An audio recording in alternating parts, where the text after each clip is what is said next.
Sesuai dengan tema kita kali ini, yaitu adalah manajemen data basic MySQL ya. Sebenarnya banyak sekali sistem-sistem database ya, tidak hanya MySQL. Eh, di sini juga saya sempat nyari bahwa yang pertama ada Informix DB ya, data, kemudian ada Oracle MySQL, ada SQL Server, ada Postgres SQL ya, kemudian masih banyak lagi yang lainnya. Namun sejauh ini selama saya mencari pemahaman mengenai pemrograman,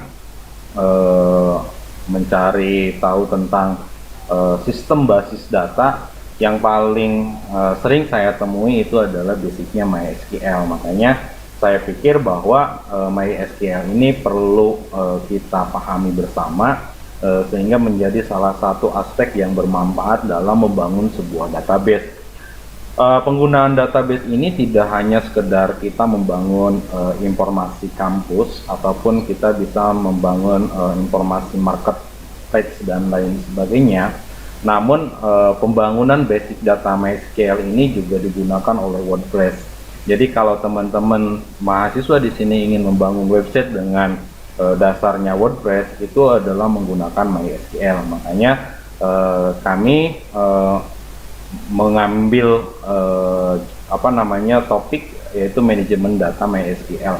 Karena kenapa data itu perlu di manage, kenapa data itu perlu dikelola dengan baik, seyogyanya bahwa data ini merupakan aspek yang sangat penting.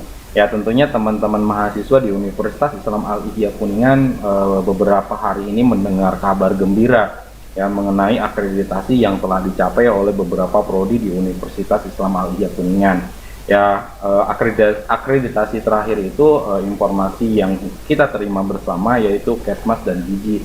Nah, Kesmas dan Gigi mendapatkan akreditasi itu karena datanya bisa tersampaikan.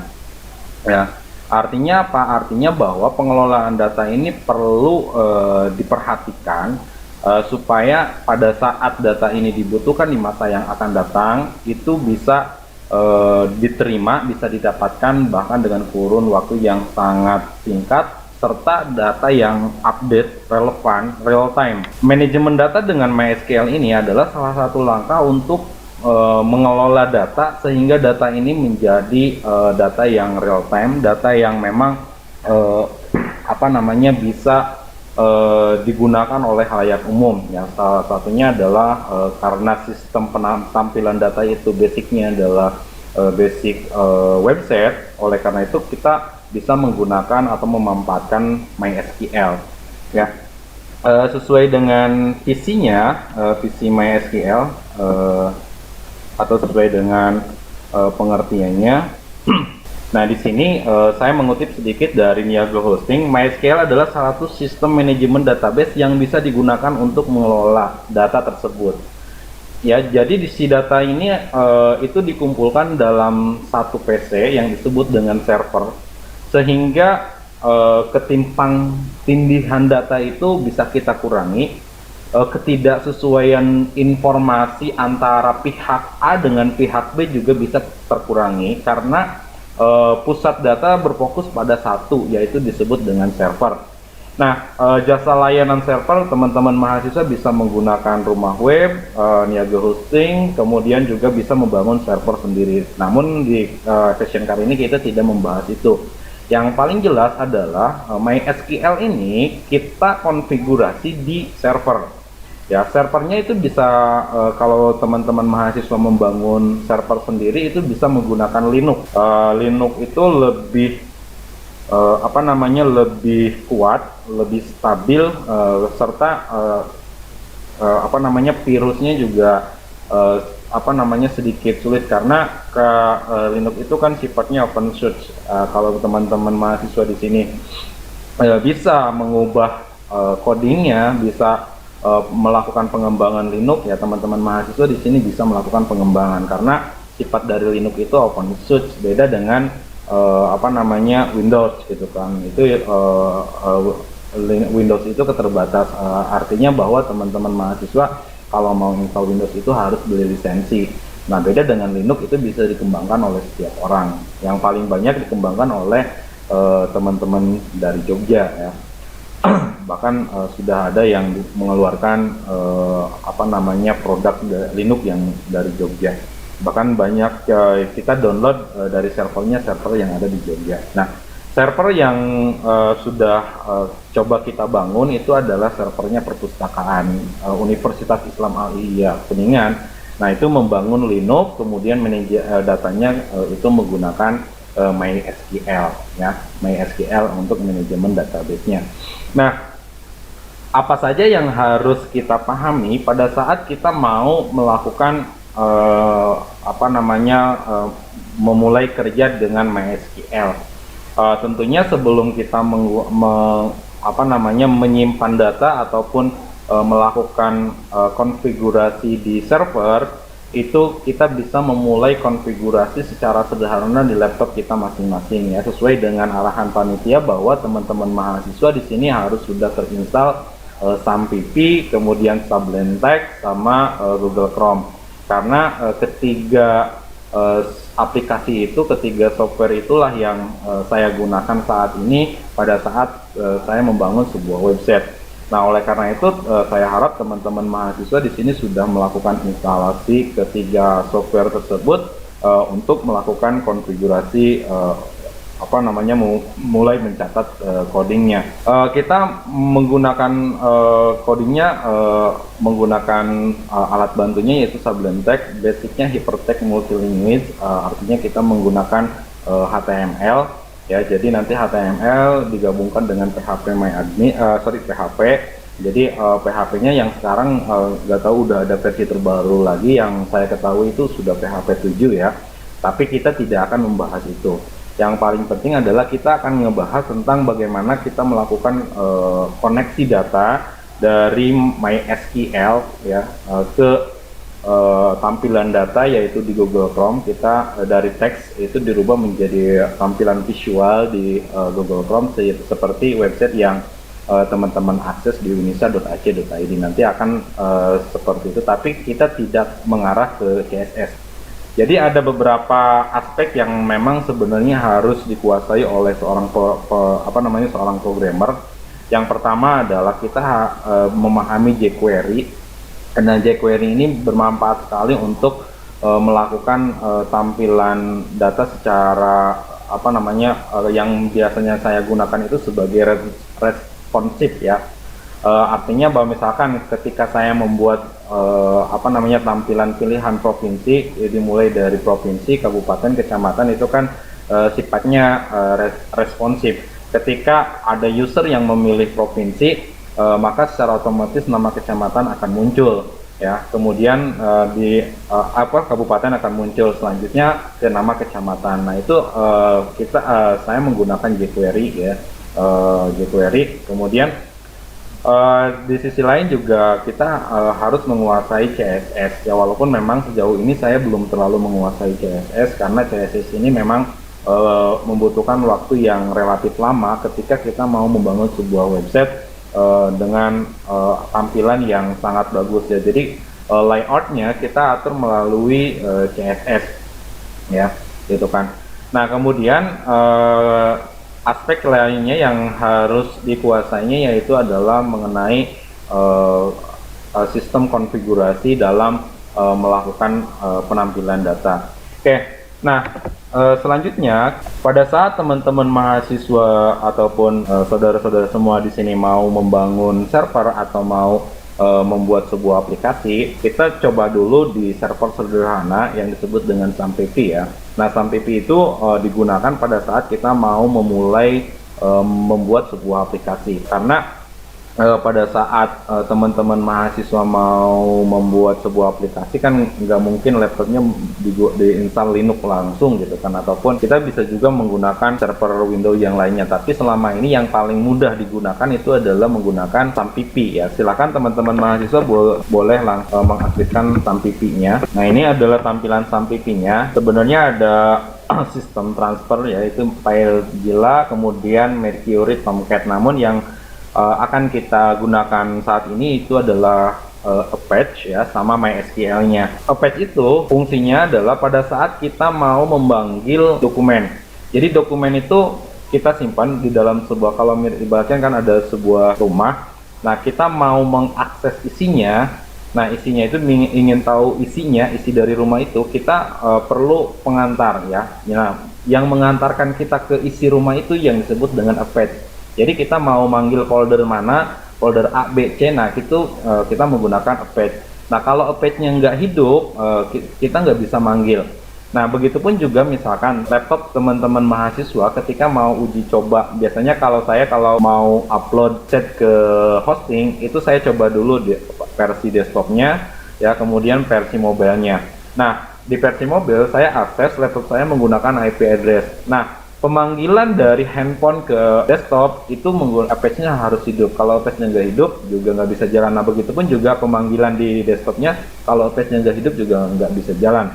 Nah, kemudian untuk membangun koneksi dengan MySQL, SQL-nya juga harus dijalankan. Jadi kedua aspek ini antara SQL dengan Apache itu harus dijalankan ya, sehingga kita nanti bisa memanggil. Selanjutnya, silakan teman-teman mahasiswa ketik kata localhost. Setelah localhost, ketik phpMyAdmin, karena nanti kita akan mengakses ke isi dari server ya.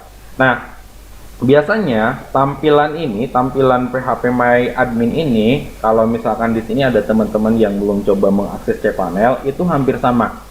Nah, yang membedakannya adalah yang pertama, di dalam cPanel itu ada dua tampilan. Ya, tampilan yang pertama adalah tampilan untuk membuat user akses kepada phpMyAdmin ini. Jadi ada MySQL-nya, ada phpMyAdmin-nya. Nah, pada saat teman-teman mau membuat user, itu langsung ke phpMyAdmin, ya, ke MySQL-nya, ya, ke menu MySQL. Nah, setelah membuat user, baru ke phpMyAdmin. Nah, fungsi dari phpMyAdmin ini itu untuk membuat sub. Ya, maksudnya gini, ketika teman-teman memahami sebuah rumah, itu kan ada kamar, ada ruang tengah, ada dapur, ada kamar mandi. Nah, yang membagi antara ruang tengah, kamar mandi dan dapur, nah itu di MySQL ya. Nah, di MySQL ini, nah di tampilan MySQL ini, pertama pada saat teman-teman mahasiswa mau membuat sistem data ya, itu harus menentukan dulu database-nya database apa. Biasanya di awal saya menggunakan database dari lembaga ya, seperti yang ini, DB Unisa, artinya adalah database Unisa.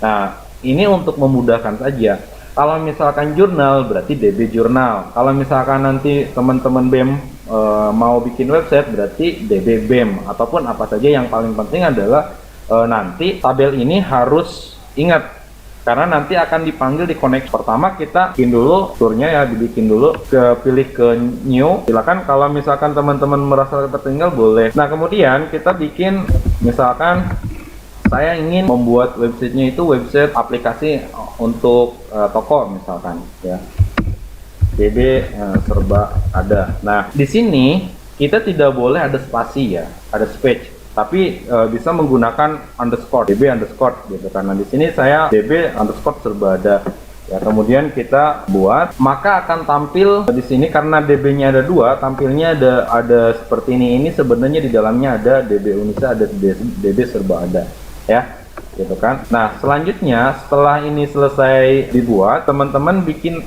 tabel. Jadi pertama nama rumahnya dulu, sederhananya gitu ya. Itu kan nama rumahnya dulu, kemudian setelah nama rumahnya kita bikin tabel.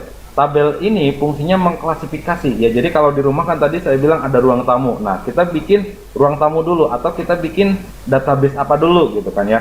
Biasanya kan yang tidak lepas dari database itu yang pertama adalah user. Jadi nanti kita bikin user ya gitu kan. Teman-teman mahasiswa bikin user pada saat mau menggunakan atau membuat chat, itu pasti. Karena untuk menjaga privasi dari isi data yang ada di sebuah website itu pasti menggunakan username untuk login. Nah, itu yang pertama, database-nya pasti database user. Nah, kalau misalkan kita bikinnya database toko, itu otomatis ada data barang. Itu otomatis ada data barang.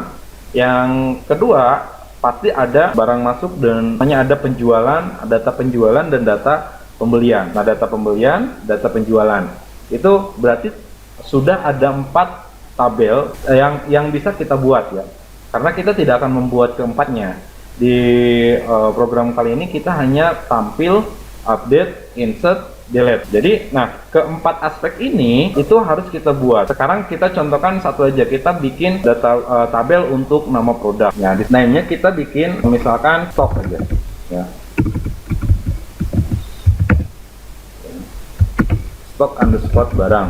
Ya, stok barang artinya nanti kita akan mengetahui barang apa saja yang tersedia atau pencatatan tentang produk yang ada di toko itu. Oke, jumlah kolomnya kalau misalkan teman-teman mahasiswa bingung, kita mau bikin di dalam kolomnya itu ada apa saja kan, misalkan di dalam sebuah tempat, di dalam sebuah rumah, di ruang tamu itu kan biasanya ada kursi, ya kan?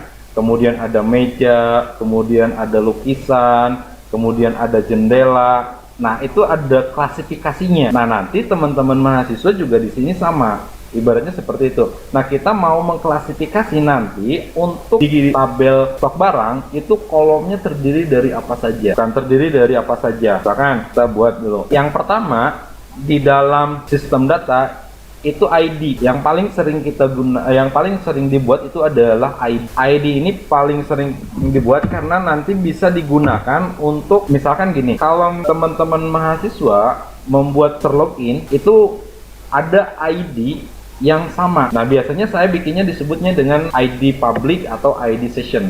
Jadi, kalau misalkan pada saat login itu kan bikin session. Artinya, yang muncul itu hanya data username-nya aja. Si username ini, pada saat ditampilkan itu ID session-nya harus sama dengan ID ini. Jadi, yang tampilannya sama, maka semuanya akan ditampilkan data itu. Jadi yang ada di ID session dengan ID-nya sama, maka semuanya akan ditampilkan. Biasanya saya menggunakan itu. Jadi begitupun dengan misalkan si user ini buat data, itu data yang ditampilkannya itu adalah data yang dibuat oleh user itu. Kita menggunakan ID ini sebagai salah satu aspek untuk mengklasifikasi data yang ada di belakang ID ini. Jadi kalau misalkan ketika kita masuk rumah itu pasti ketemu jendela, ketemu apa. Nah, kita bisa masuk kalau misalkan ID-nya sama. Kalau ID-nya nggak sama, kita nggak bisa masuk, ya kan?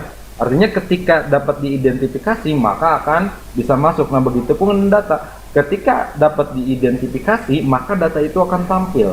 Tapi kalau tidak teridentifikasi maka data itu tidak bisa ditampilkan. Ya, makanya ID. Nah, kemudian kita buat integer, artinya bahwa ID ini bukan dibuat oleh user, bukan dibuat oleh kita, tapi dibuat sendiri oleh sistem, gitu kan. Kita bikin 12 aja untuk ID-nya. Kemudian pilih primary key. Jadi sebagai primary-nya. Kemudian jangan lupa auto increment-nya di checklist. Jadi nanti dibuat langsung oleh sistem auto increment. Jadi akan nambah sendiri. Nah, kemudian untuk jaga-jaga aja kita bikin ID session atau ID public boleh ya. Atau ID koneksi terserah. Yang paling penting adalah nanti ID ini bisa digunakan untuk login. Jadi kalau misalkan antara ID user ya, ID koneksi di user ataupun ID session user ataupun ID public di user sama dengan ID yang ada di sini, itu datanya akan ditampilkan. Kalau berbeda maka tidak akan ditampilkan. Nah, ini kemudian pilihnya varchar, kita buat 25 aja. Karena nanti kita di dalam PHP itu ada yang disebut dengan unique key. Jadi untuk mencegah ID ini sama, kita gunakan unique key. Ada namanya unique key ya. Nah, unique key ini dia akan membuat deretan angka dan huruf secara acak dan berbeda-beda. Jadi kita nggak perlu nyari coding tentang token ya. Biasanya kan ada yang token, ada yang nyari coding nggak. Kita bisa menggunakan namanya unique. Kemudian kita buat nama barang. Kemudian kita buat, biasanya kan ada di toko itu ada satuan, ada buah, ada unit, ada set ya. Maka kita buat aja satuan. Kalau misalkan kurang, teman-teman tinggal kirim aja. Ya, makanya di awal ketika bingung apa aja nih, kita bikin misalkan di sini jumlahnya. Ya.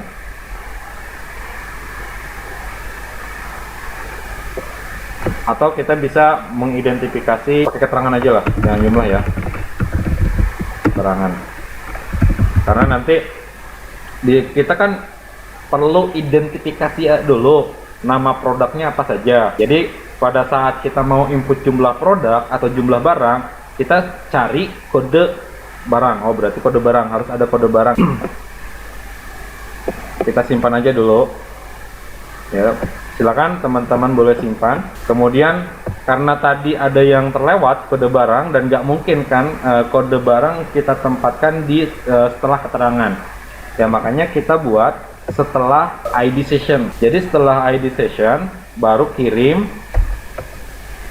kemudian kita buat kode barang, kemudian gunakan varchar, lalu kita buat 12 digit aja. Nah, nanti kita nggak akan bahas bagaimana cara bikin kode barang otomatis ya, nggak kita bahas, cuman kita sediain aja nih ada kolom untuk kode barang. Nah, nanti teman-teman mahasiswa tinggal mengembangkan aja bagaimana caranya kita bikin kode barang otomatis. Nah, kalau pengen tahu materinya ada di blog saya, makanya ada gudangilmu79.blogspot.com.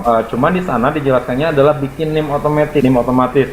Nah, sebenarnya dari struktur program itu bisa digunakan untuk membuat kode barang otomatis di sini. Kemudian klik simpan. Nah, di sini kita sudah mempunyai sebuah struktur nih. Kalau ibarat tadi saya mencontohkan dari ruang tamu, itu sudah ada kursi, ada meja, ada lukisan, kemudian ada lemari kecil ya, biasanya kan lemari untuk perindah suasana ruang tamu. Itu berarti kan sudah ada elemen-elemen tertentu. Nah, begitupun di sini kita sudah punya ID session, kode barang, nama barang, lalu satuan barang, lalu keterangan. Nanti satuan barang ini kalau misalkan box berapa set di dalamnya, nanti bisa kita gunakan untuk menentukan harga barang. Harga barang itu misalkan dalam satu box itu ada 12 set. Nah, berarti nanti kalau harganya 100.000 itu bagi 12 set. Jadi karena satuannya box, maka baginya berapa? Kalau satuannya set, maka otomatis 1. Kita bisa bikin kode seperti itu. Jadi nanti ada lagi kode tabel bantu. Nah, seperti hanya misalkan gini. Pada saat saya membuat struktur program studi itu nggak langsung KPI, PGSD, PG PAUD, kemudian informatika, teknik mesin, SMAS, kesehatan masyarakat, gizi, enggak langsung seperti itu. Yang tampilnya memang nama-nama prodi, tapi di dalamnya adalah kode prodi. Jadi kalau kode prodinya ini yang tampilnya adalah nama. Nah, nanti teman-teman mahasiswa bisa menggunakan tabel bantu. Kalau misalkan yang tampilnya adalah produk ini atau produk dengan kodenya ini, maka yang muncul adalah set.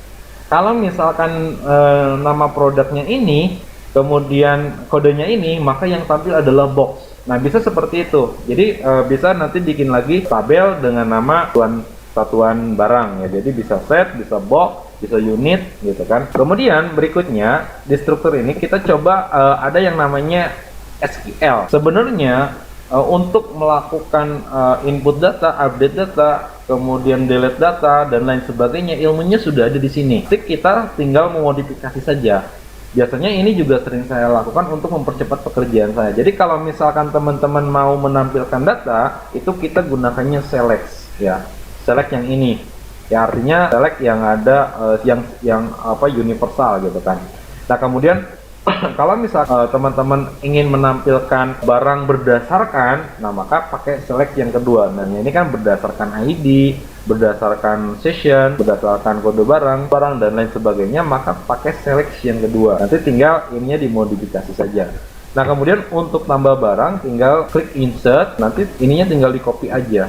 Nah, ini akan mempercepat pekerjaan kita. Kemudian ada delete, pilih from-nya stok barang where-nya 1. Kemudian teman-teman juga bisa menggunakan sistem pencarian di sini ya kan, ada sama dengan, lebih dari, ada like, kemudian like yang nama depannya sama dengan nama belakangnya sama, misalkan Andri ya kan, ada Andri, ada Ana, ada Abdul. Nah, ada semua itu akan ditampilkan. Nah, kita menggunakannya yang ini ya, yang like ada persennya ya itu kan, dan kalau yang ke bawah saya belum menggunakannya, jadi saya tidak akan menjelaskan. Kemudian kita coba satu ID sessionnya isi manual aja dulu.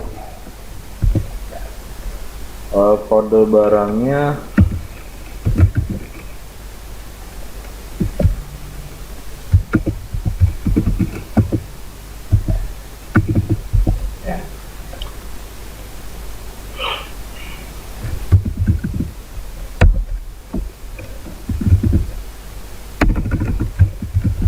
Nah, ini bisa diganti dengan kode 01 buah misalkan, tapi kita buat ini aja dulu, kemudian simpan.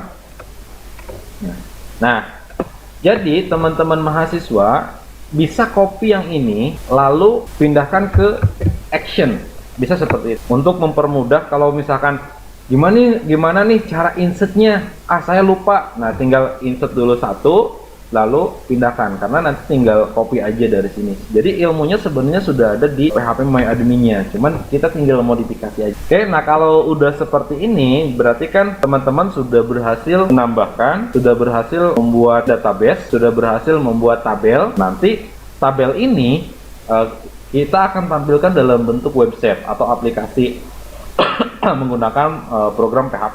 Menggunakan PHP.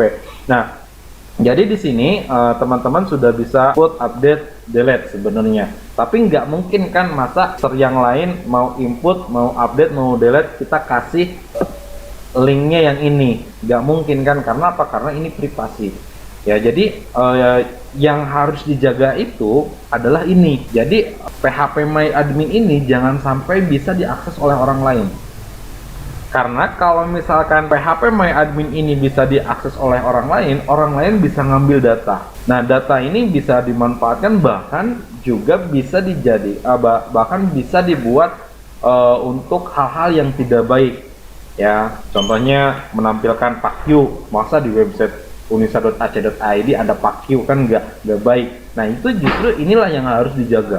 Ya, jadi ketika membuat sebuah password itu baiknya gunakan huruf besar, huruf kecil, kemudian angka dan tanda baca, supaya bisa terjaga lah minimalnya dari orang yang coba-coba gitu kan ya, gitu kan.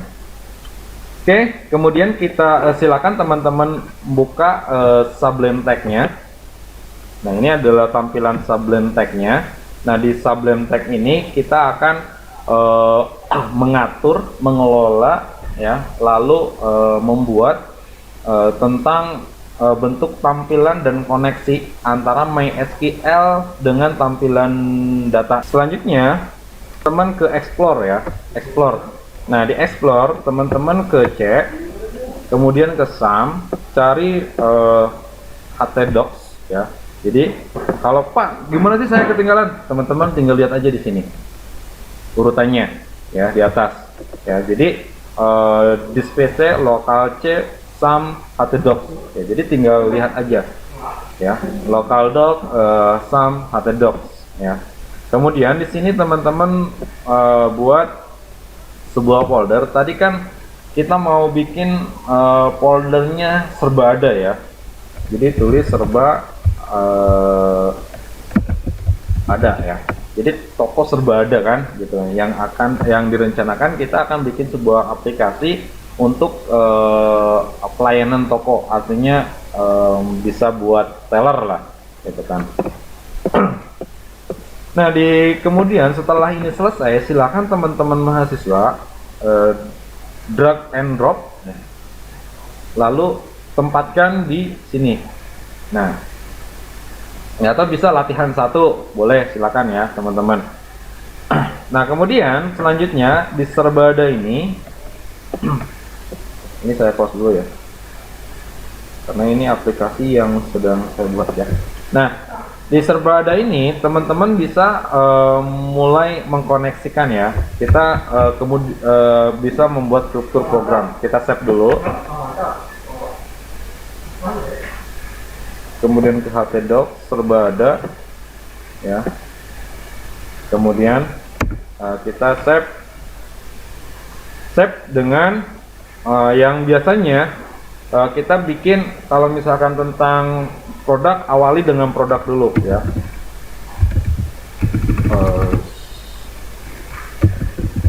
Produk ya. Tadi apa, stok ya, sorry, stok .php ya. Jangan lupa stok titik php. Kalau nggak ada titik php nya nggak bakalan bisa jalan ya. Stok titik php, save. Nah, nanti di sini di folder serba ada ya, di folder serba ada ini itu teman-teman bisa membuat folder lagi. Misalkan di sini tentang produk ya.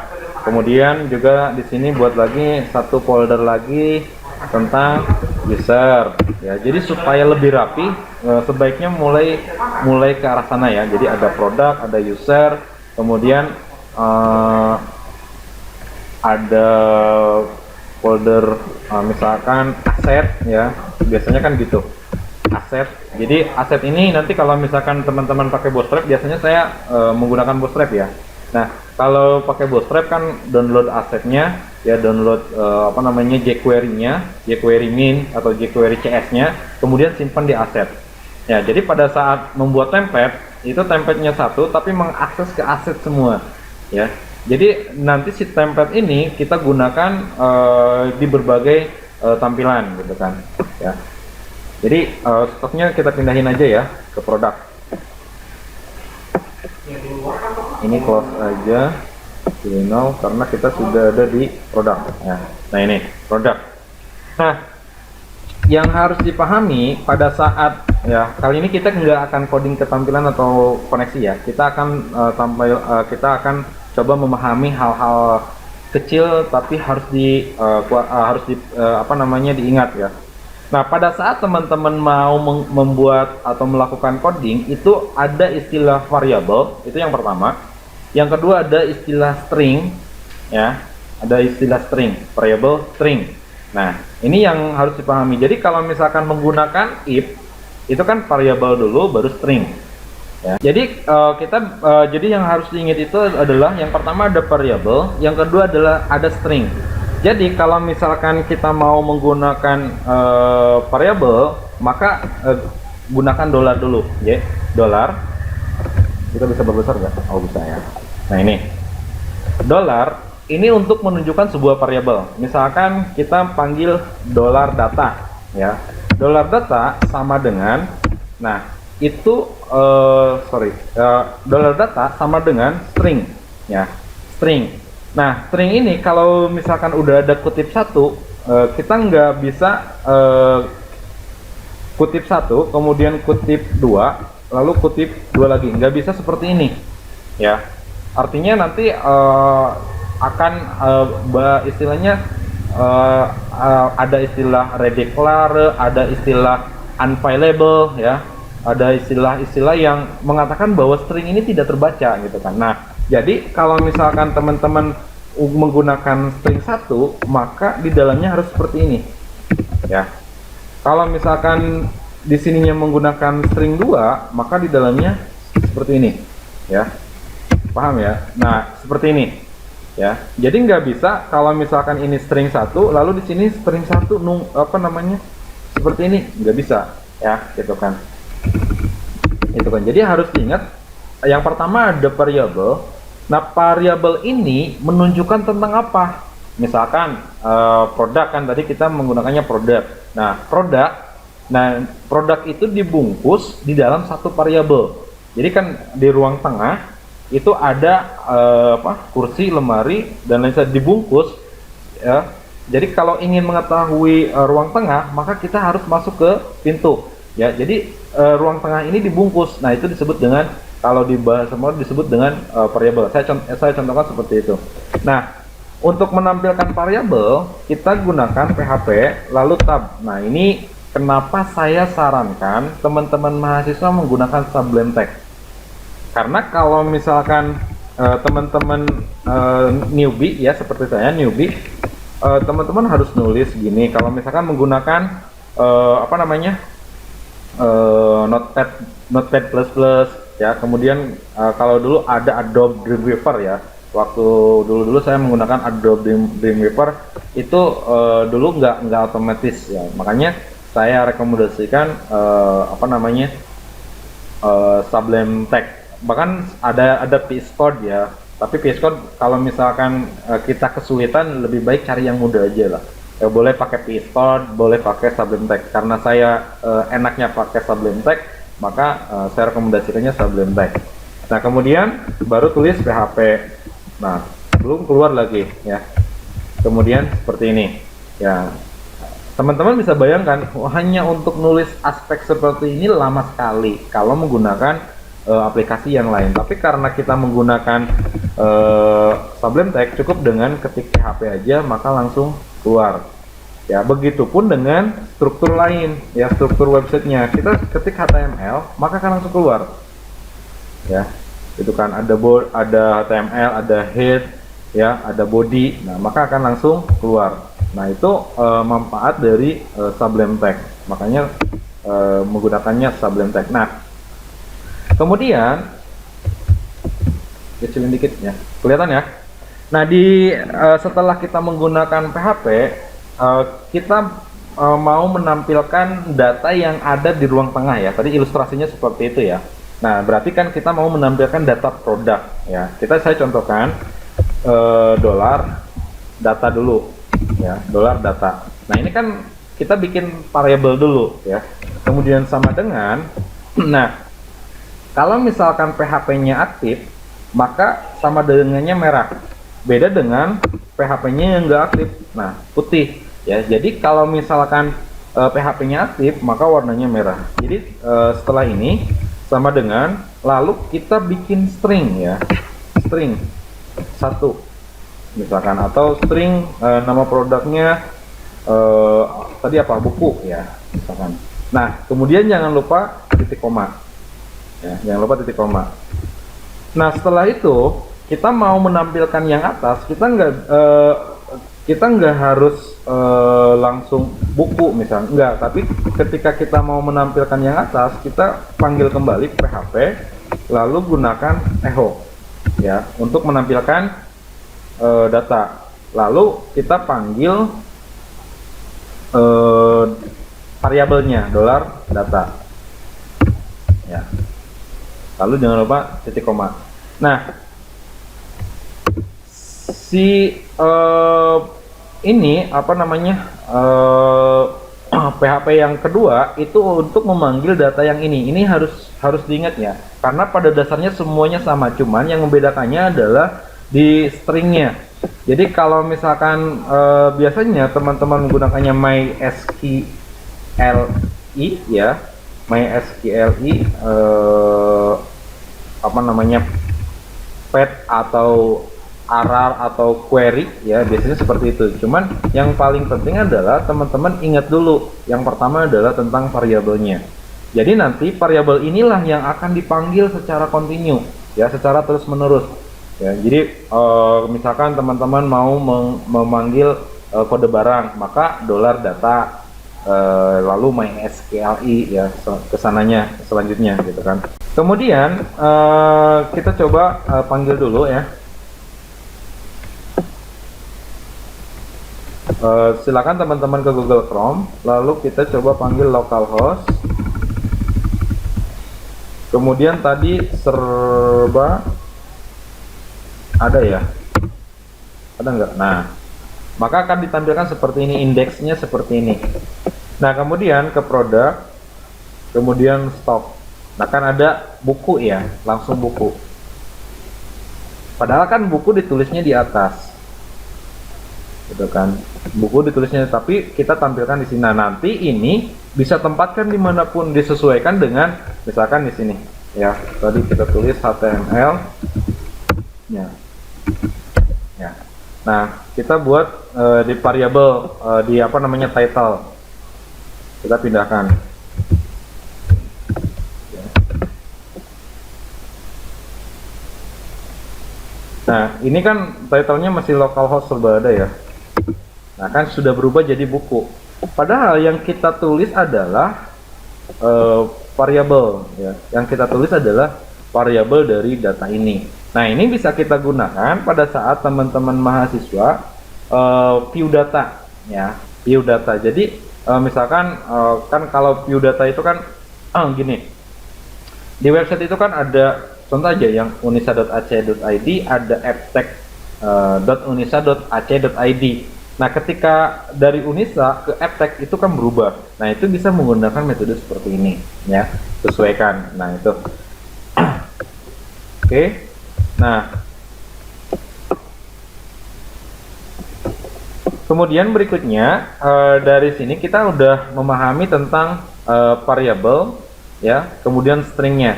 Berikutnya, pada saat kita mau menggunakan pengulangan, itu bisa menggunakan while ya, bisa menggunakan while, bisa menggunakan for each ya.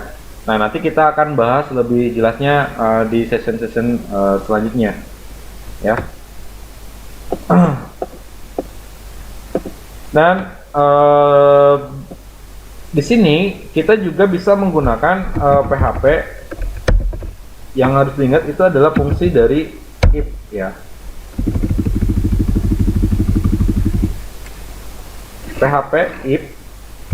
Nah, if itu ada yang pertama adalah variabelnya dulu ya, variabel $data.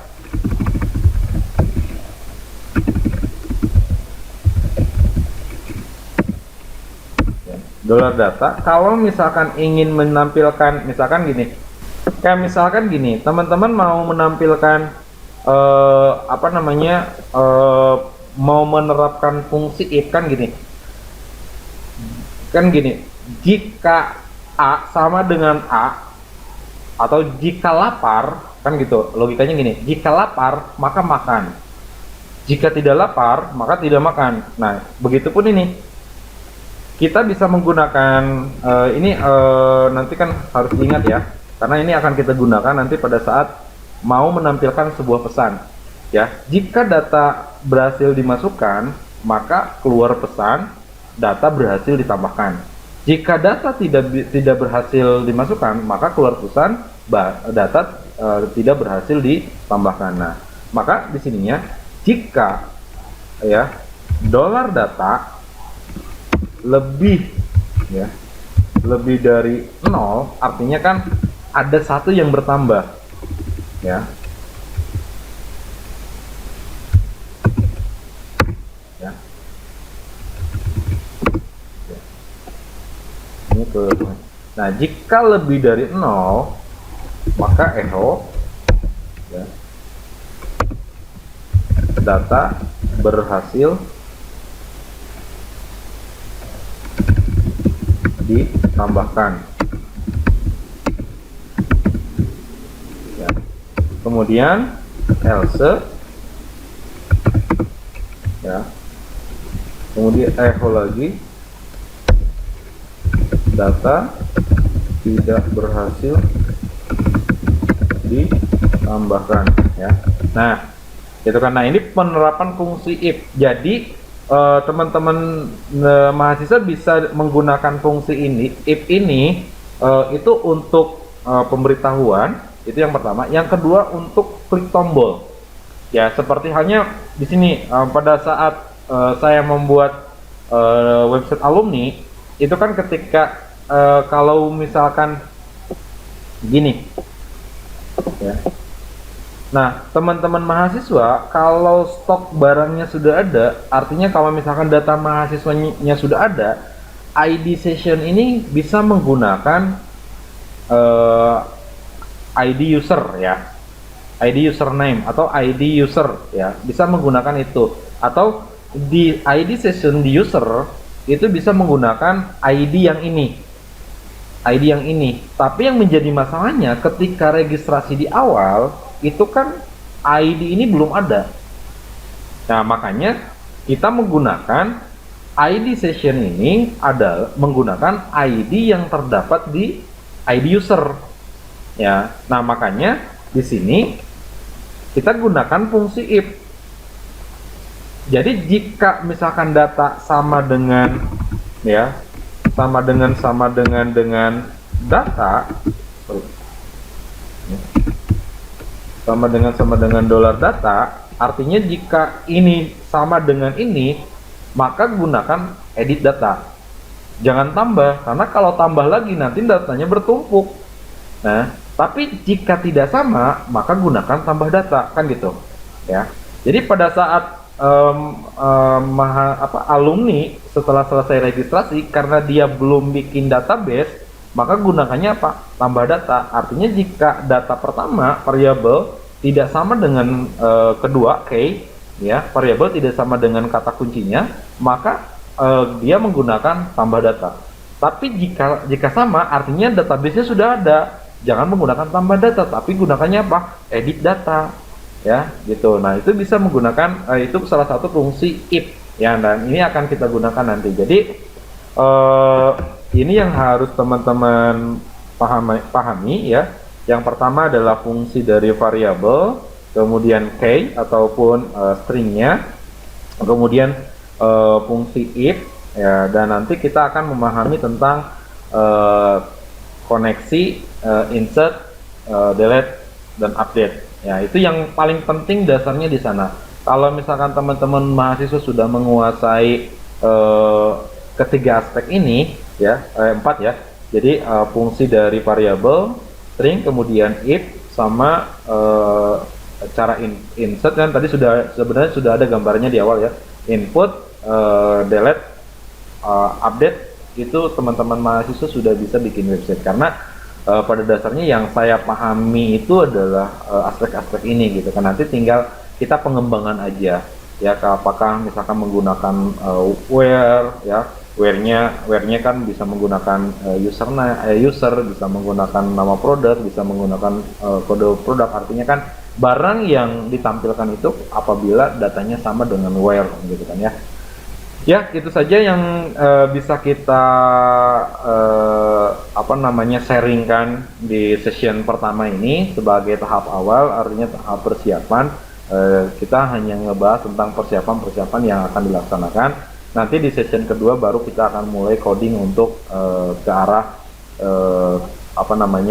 penampilan tampil data dan insert data, ya. Jadi nanti minggu depan tampil data dan insert data. Nanti kita sesi ketiganya baru update, ya, update, delete. Nanti ke sesi terakhir yaitu upload data, ya. Jadi ada beberapa hal yang harus nanti ada aspek-aspek lain yang memang akan kita sharingkan sama-sama, ya. Itu saja, terima kasih. Saya tutup. Assalamualaikum warahmatullahi wabarakatuh.